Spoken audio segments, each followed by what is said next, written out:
to give the United Nations a message from the people of New York. We demand Israel be expelled immediately from the United States. We demand the Security Council place immediate sanctions on Israel now. We demand that war criminals like Netanyahu and Joe Biden get brought to The Hague.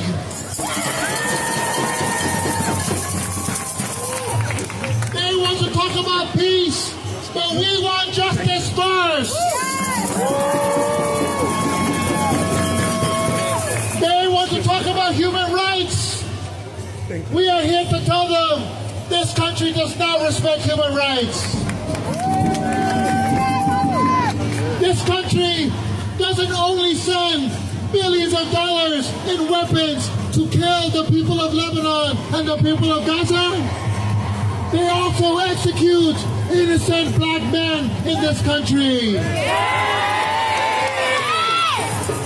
That is why, together, black, brown, Arabs, Jewish people, we have come together because we understand who our enemies are.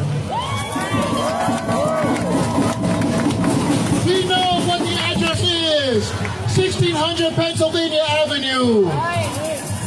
We know that's where the war criminals live. We had to go through multiple barricades to go here, and then they call that democracy. But I don't know you, I have no plans to stay in front of this building for too long. Do you want to keep marching? Or do you want to stay in front of the UN? March? Or UN? We want to march, right? So we're going to turn our banners around and we're going to take hell into the city again. Because there are other people who we have to remind of their complicity in genocide. For example, the New York Times,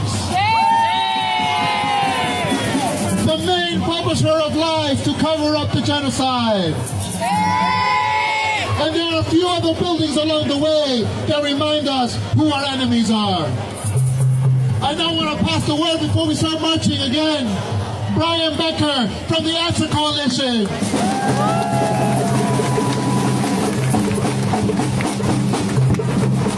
Sisters and brothers, last week the Israeli government turned thousands of people in Lebanon into human bombs.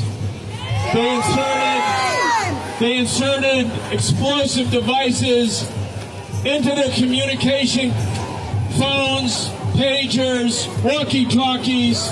Thousands were killed. Many were children and their mothers. And what other government in the world has done this? What other regime has actually turned people's cell phones and pagers into human bombs? And you know, when we go to the New York Times, I was struck by the fact that the New York Times headline said, well, this was a tactical success, but what was the strategic value of turning these human beings into human bombs? Now let me ask you a question. If the Palestinians turn thousands of Israelis into human bombs, or thousands of Americans into human bombs, what would be the reaction? It would be a declaration of war. And we have to say, when Israel declares war against civilians in Lebanon, in the West Bank, in Gaza, that this war should have two fronts.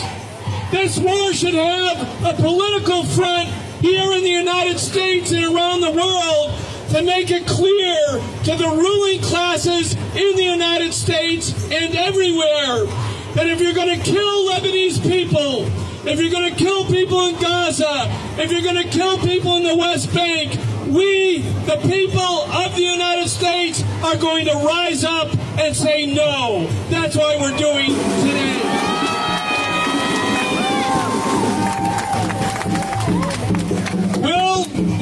I want to finish with one point. We've been talking to the people in Lebanon. There are 100,000 fighters in Lebanon who have made it clear that should Israeli forces come into Lebanon, it will be their graveyard. What is Netanyahu doing? In order to save his own skin, he's willing to take Israel to a war in Lebanon that it will lose. He's willing to commit a genocide in Gaza, and even though he has succeeded in killing so many people, he has not succeeded in wiping out the Palestinian resistance. And why? Because it cannot be wiped out. That's why Palestine and Lebanon will win. Are we ready to march? To go to the New York Times? To let them know that we consider the media, the capitalist, corporate-owned media, to be complicit in genocide. Israel drops the bombs, New York Times makes up the excuses, and the U.S. government pays the bill. They're all guilty of war crimes. Thank you very much.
Are we ready to march? The left